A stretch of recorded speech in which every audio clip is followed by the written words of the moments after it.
Ayan, hi sa inyo mga ka-taste buds. At ngayong araw na ito magluluto naman kami ng pansit bihon. So ito mga ka-taste buds, na-i-prepare ko na yung mga ingredients. So meron ditong fishball at saka kikiam. Siyempre, ito naman, pinakuluan namin yung manok. Ayan, and then hinimay para mas maganda yung walang buto. And meron din tayo ditong chorizo. Pinagsama ko na yung sibuyas, bawang saka chorizo kasi sabay-sabay naman natin yung igigisa. Siyempre, meron tayo ditong atay ng manok. Meron din yung puso ng manok. Kaya maganda yan, napakasarap. Meron tayo ditong beans.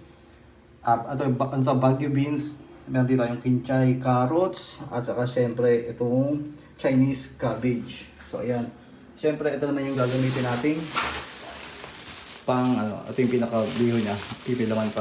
O yan o. Syempre gagamit din pala tayo ng oyster sauce, ayun yung oyster sauce. So ayan, so kumpleto na yung mga ingredients. Syempre simulan natin ito lutuin. Nga pala yung pinagpakuluan ng manok, gagamitin din natin to para sa sabaw, pero dadagdagan pa natin yan. So ayan, sindihan muna natin ang kanan. Yan, hayaan muna natin ng uminit ang kawali bago tayo maglagay ng mantika. So yan, maglagay na tayo ng mantika. Tamang dami ng mantika para sa pagigisa. Okay na ganyan. Yan, so ito. Yan, mainit na mantika. Gisa na tayo. Pagsabay-sabayin natin ang paglalagay ng sibuyas, bawang at saka chorizo.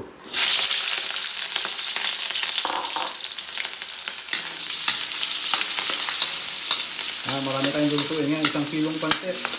Papamigay natin yung iba. Bango. Masarap talaga sa pancit, merong chorizo. Kaya ano natin na mag-isa yan. So ito mga taste buds, dahil naigisa na natin to, so ito naman ang gagawin natin. So lalagay ko muna itong hinimay na manok. Sige, sa gisa. Ayan, perfect na perfect oh. Diba? Haluin natin. Then pwede natin ilagay yung atay ng manok. So haluin ko muna ito. Oops, sayang yun. Dapat dahan-dahan lang. Masyado tayo na-excite. Oh, sarap niyan. Grabe. Ayan. Lagay tayo ng atay ng manok na may puso. Ayan.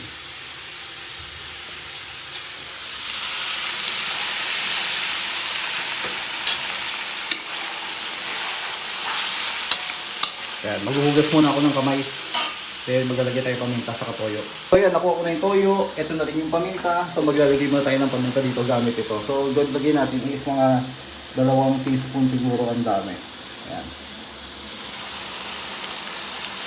Kuha pa tayo isa. Okay na yung ganyan. Baka naman makaparami tayo ng paglalagay ng paminta.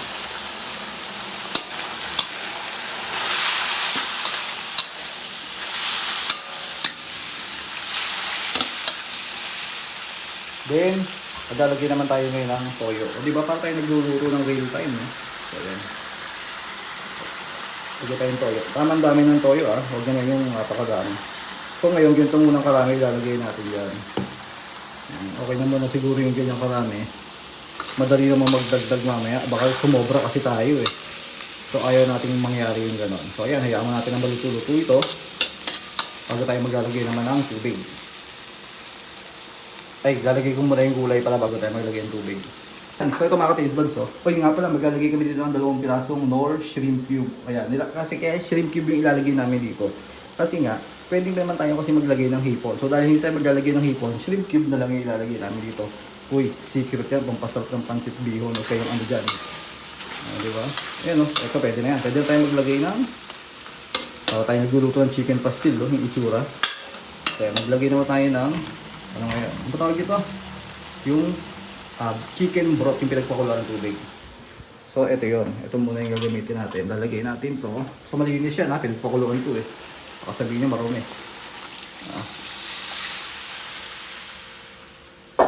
So, yan. Yan syempre, magdadagdag pa tayong tubig. Hindi lang yun yun. Oh. Panis na naman kayo. So, lagay tayo ng shrimp cube. 1 piraso. 2 piraso.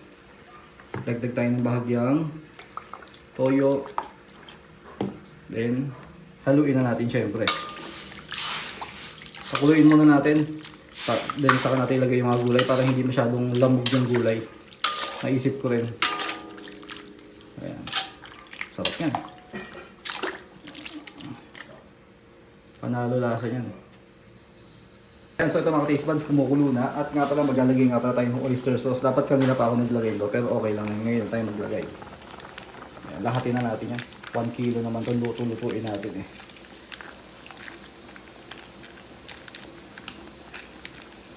Ilagay nyo lahat para walang sayang.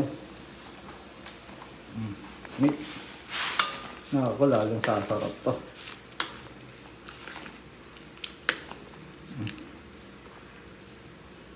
So ngayon maglagay tayo magic sarap.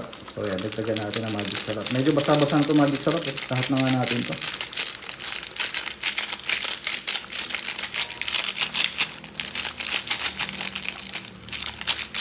Yan naman eh kung gusto nyo lang maglagay. Pero ako maglalagay ako. Siyempre, magi yan. Diba? Magi at saka nor, pinaghalo.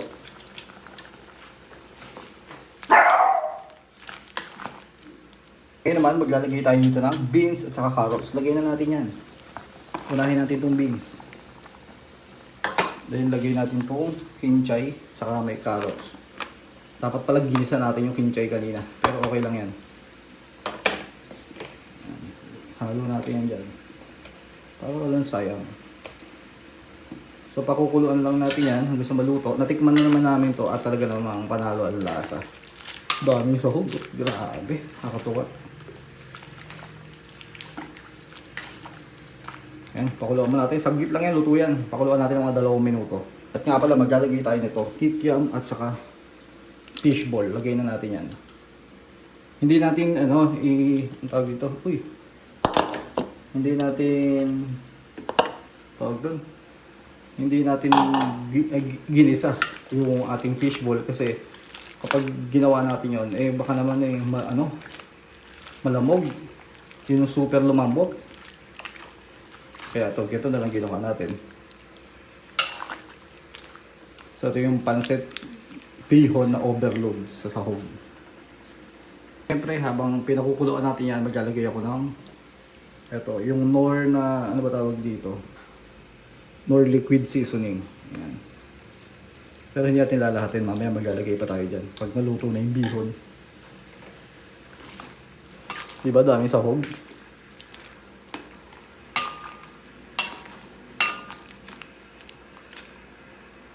Ayan, so ito mga ka-taste buds. So ito yung bihon, 1 kilo yan. At syempre, kumukulo na rin naman yan. Siguro sa tingin ko, pakulong pa natin ito ng mga 2 minuto, pero haluin muna natin. Tignan yung dami sahog, sabi talaga. 2 minuto pa para sure tayo na luto yung kikiam at saka yung may buo pa. Solid. Hindi ko nahihiwa yung iba.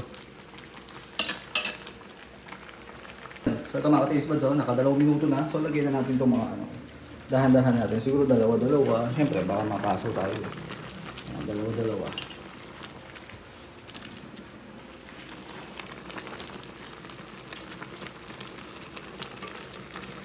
Suwabe yan.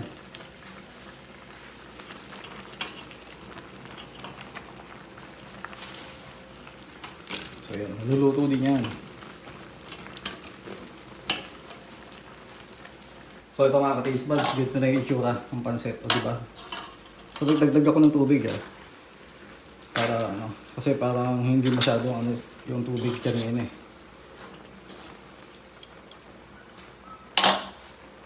So lagay natin to Chinese cabbage. Halo-haluin ko muna. Dami sahog, diba? Mga ka-taste buds, luto na. Ayan, napakasarap na pancit bihon. Subukan nyo rin to.